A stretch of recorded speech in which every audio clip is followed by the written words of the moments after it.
playing with my microphone.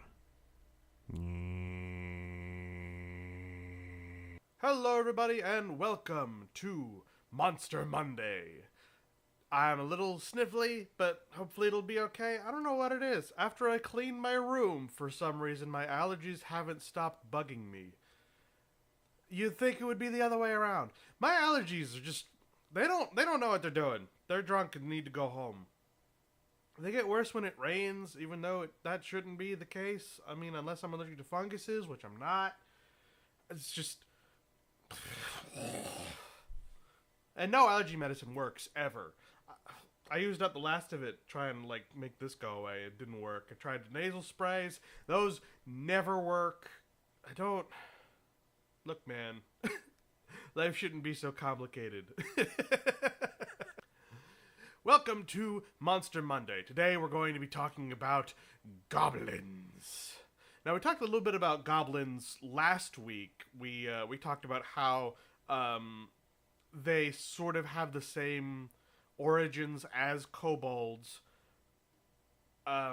beginning with the Greeks, Kobalis, and then when they moved over to the European areas and Germany and France, they started taking on a whole bunch of different names. Goblins are from Anglo-Norman and France, where they were Goblins. And they were originally this sort of, they were originally just sort of these crooked, old, bent, twisted, gnarled, old grandfather types, old men that were particularly mean and nasty, and they like to do mean tricks on people and cause all kinds of horrible havoc. Since then, several short stories and novels and whatnot have slowly morphed them over the years, from starting off as just being these mischievous evil dwarves to being what we know them to be today. Particularly, I know Tolkien's version of them from The Hobbit is the version of goblins that sort of inspired all of the modern versions of goblins. And the reason I separate them is because the Hobbit version and the Lord of the Rings version of goblins differ slightly.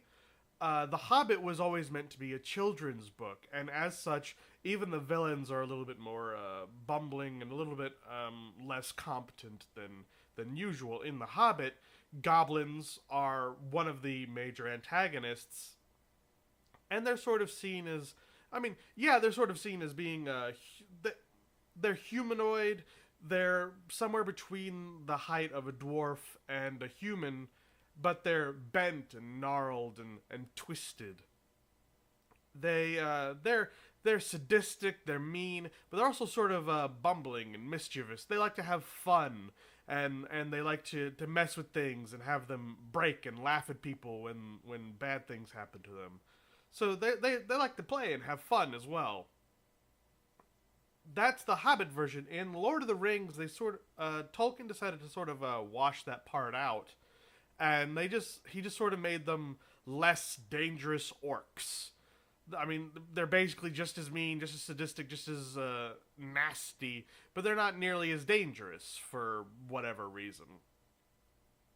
But the Hobbit version is the version that went on to influence Dungeons and Dragons in their original editions to create their goblins. And their goblins, they're shorter, they're more hobbity sized, around 3 feet, and though they stand upright, their arms are so long they reach their knees. That version of goblin went on to influence and inspire Warhammer and Warcraft for their goblins. Over time, D&D sort of delved deeper into their goblin lore a little bit.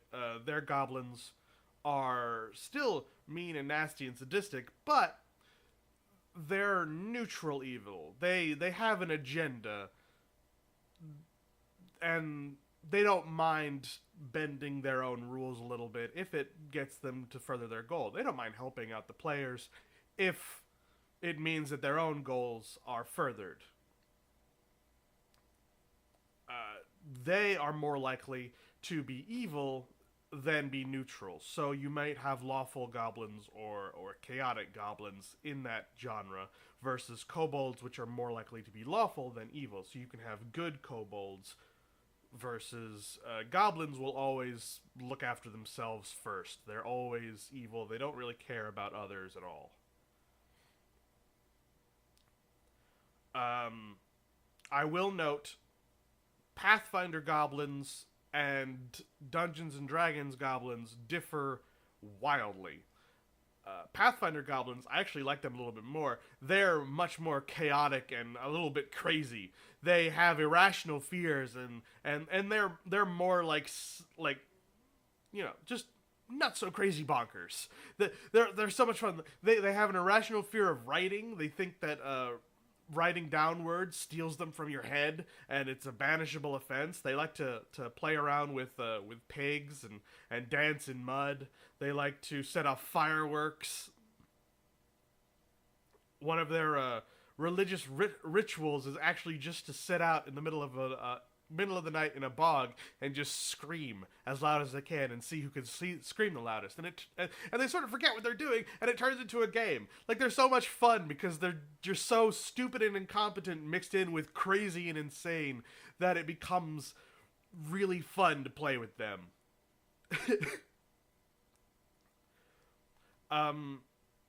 Another thing I wanted to mention that I'm sort of blanking on right now. Hold on. Brain. You are also stuffed. I cannot for the life of me remember what the heck I was going to say. Nope, it's gone. I can't remember what it was. I know that goblins are inventive, while Pathfinder goblins and D&D goblins, they both have their own little superstitions, and Pathfinder goblins especially are a little bit more crazy, and they have a fear of writing. Both of them are very ingenuitive. I'm not sure about that word. Basically, they both like to tinker with things and invent things, and they have a sort of knack for creating something out of nothing. There are stories of goblins hiding out and living in dwarvish junkyards and building all manner of crazy contraptions. And I don't know, but I think that sort of line of thought is what led to the World of Warcraft goblins, which are like master tinkerers. They're about as good at tinkering as gnomes are, and they would argue they're even better at it because they can industrialize. But they also have a love of shiny things. Both of them do. And Pathfinder goblins especially, they will see value in shininess to be way better than usefulness. Like, if you gave them a choice between like a really shiny gemstone that, it's plastic. Like a fake gemstone that's worth nothing, that's really pretty, or this like rock that can set off explosions or make them grow to be massive giant goblins or something. It's just some magic weapon. They'll definitely choose the fake plastic thingy because it's shiny. They love that. So that's a neat trick to bartering with goblins, is that they value shininess over usefulness. Well, my brain seems to just be befuddling, and my nose seems to be getting even worse than normal.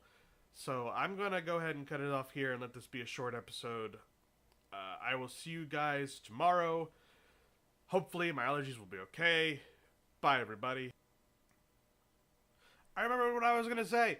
I was going to talk about how the whole thing between the kobolds and the goblins were. Okay, so real fast, goblins, especially Pathfinder goblins, but D&D goblins too, they have this fear and hatred of dogs and horses.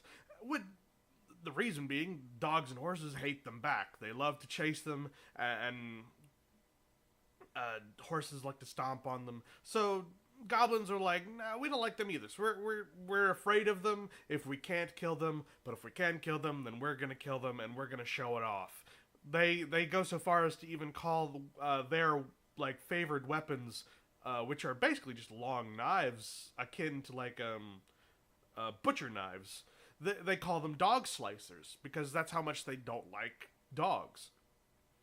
Uh, so they have a hatred of dogs. And kobolds, like I said last time, they have these sort of canine features. They look like a mix between a dog, a dragon, and a goblin. And so there's a sort of a natural animosity there. Even the goblins themselves don't necessarily recognize that. They're like, no, we just hate kobolds because, we like to live underground, they like to live underground, they like shiny things, we like shiny things. Screw them! Those are our shiny things in our underground caves. They're gonna die.